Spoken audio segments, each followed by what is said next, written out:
You join me as I scamper around rocky local farmland, trying to pluck a shot out of a place where the sun don't shine. Figuratively and literally. Will I get a shot? Let's find out.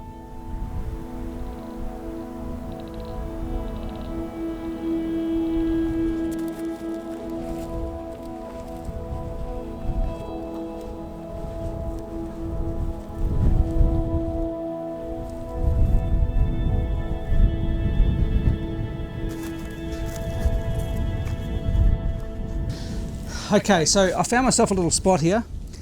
I've got some rocks here in the foreground. I've got a row of trees in the background. I'll show you quickly with my phone what I'm looking at here. And I'm hoping that there is going to be a little bit of light from that setting sun, although as per this time of year, it's not looking that good. So what I'm looking at here is some rocks here in the foreground, a gully, and a row of trees in the background with some lovely angry looking clouds. So I'm thinking of doing either a square or a vertical shot here. Very wide. I've had a look through my phone. It looks pretty interesting, but it's going to ultimately depend on the light and whether it hits those clouds or whether it lights any of this scene. And I doubt that it's going to light any of the scene, but it might do something to the clouds. So time to set up and we'll see how we go.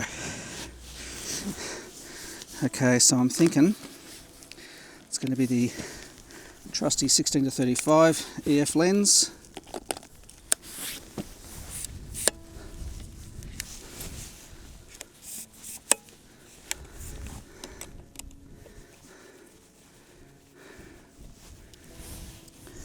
Alright, so I think this is going to be a smash and grab. Get what I can and then piss off before the rain really sets in.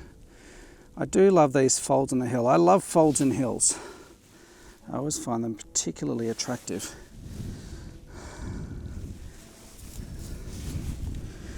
When you're shooting really close like this, very small changes in camera position make a big difference to your composition.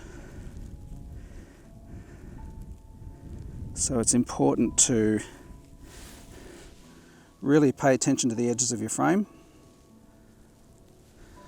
Focus about a third of the way in, since the foreground is what you're going to notice the most. Focus on that. Have I got my timer on? Nope.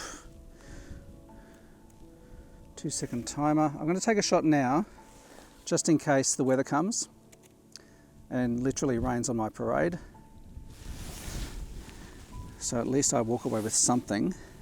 And I'm trying a couple of different compositions here, 16mm and 35mm. 35mm I probably have to focus stack.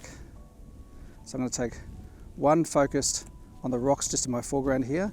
Then I'm going to move my focus selector up to the gully, focus on that. And with those two alone, that should be enough to get a shot that's in focus when I stack both of those in Photoshop. But at 16mm, I can probably get away with a single shot, focusing about a third of the way in at f16, and that should get it all in focus. While I'm here though, since I've got time to kill, I might as well just do a focus stack 1 at f16, focus right on the foreground, right in the front here. 1/8 of a second, and then go about halfway through the frame.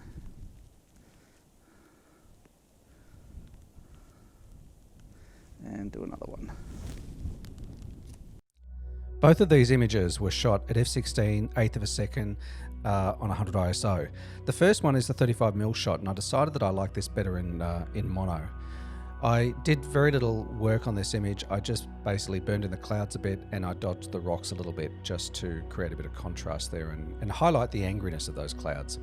The second shot is the 16mm shot, and this one I decided to keep in colour. I did enhance the cool tones a bit and pull back the warm tones. I burned in the sky a little bit, as I did with the mono, and also a little bit of extra saturation on that clay in the gully, just to have a nice bit of orange and blue, which I always like in a shot. The thing you want to be careful of too when you're focus stacking, when it's quite windy, is the clouds might have moved quite a bit between one shot and the next, so you might well end up with kind of blurred clouds as Photoshop tries to find the edges in the shot where it's sharp and where it's not sharp, and might have actually trouble blending that. So you might actually have to combine your shots manually, where you bring them into Photoshop as layers, and then you gradually erase the section that is not in focus on the layer above the one that is. And that way you get a nice merge between the two. So generally Photoshop is pretty good at finding where the in and out of focus parts are, but sometimes you have to give it a bit of a helping hand and do it manually. So this light is really, really flat, really bland, but mind you, I've shot out here quite a bit when the light is like this, and with just a bit of processing work you can pull out those colors. I would actually rather shoot in these kinds of lighting conditions than really bright, harsh light for something like this. The perfect light for this, of course, is low sun, low, soft, diffuse sun, kissing the creases in the hills, the little crests of the hills. I love those kinds of shots, and I've taken a lot of those around here. But, if you have a choice between cloudy and bright sunlight, I'd choose cloudy and overcast, because at least then you can pull out some of the detail in Photoshop, and you can do a bit of dodging and burning too to create the impression of a little bit more of a third dimension in the image. You can darken the crevices, and you can lighten the crests a little bit in your hills to at least give a bit more depth to it.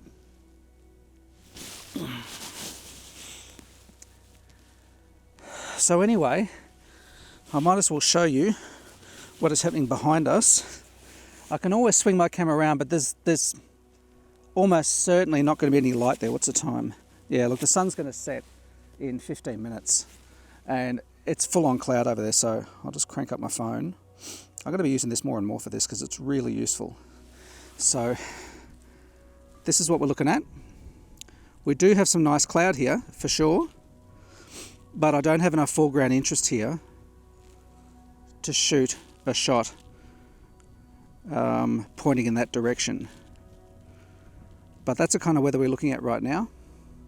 It's funny, before over here there are a couple of male kangaroos fighting.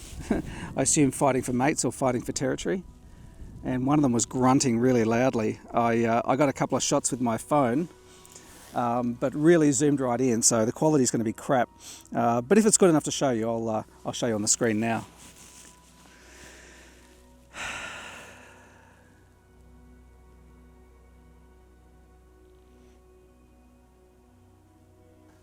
All right, I think we've got ourselves a nothing burger again.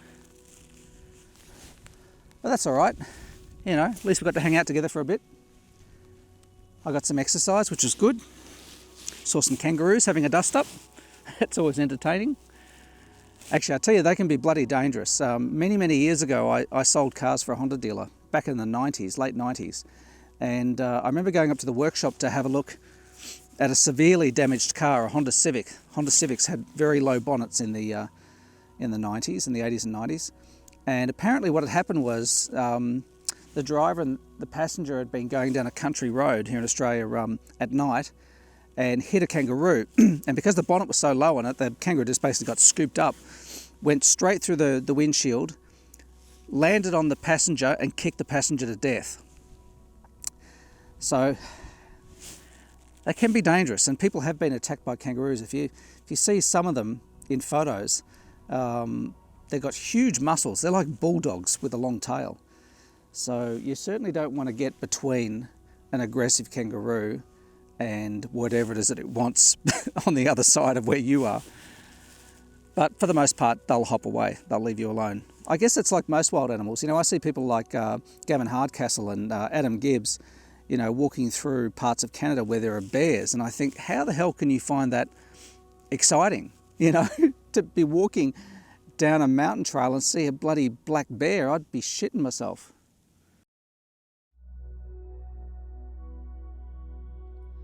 One more shot before we go. This was shot handheld with the Samyang 14mm. I think it was 400 ISO, 20th of a second at f10, and I shot this actually on the way over to the spot where I ended up filming the bulk of the video. I'm sorry this wasn't particularly exciting, but I enjoy your company, and if you enjoyed this video, please give it a thumbs up. It helps with Google's algorithm and showing my video to other people, and I would really appreciate it. And if you're not a subscriber, well then I'd certainly welcome you. It'd be nice to have you along, especially if you're into landscape photography and just, you know, this kind of stuff, getting outside and relaxing and de-stressing and enjoying your life. So until next week, thanks for watching, and I'll see you then.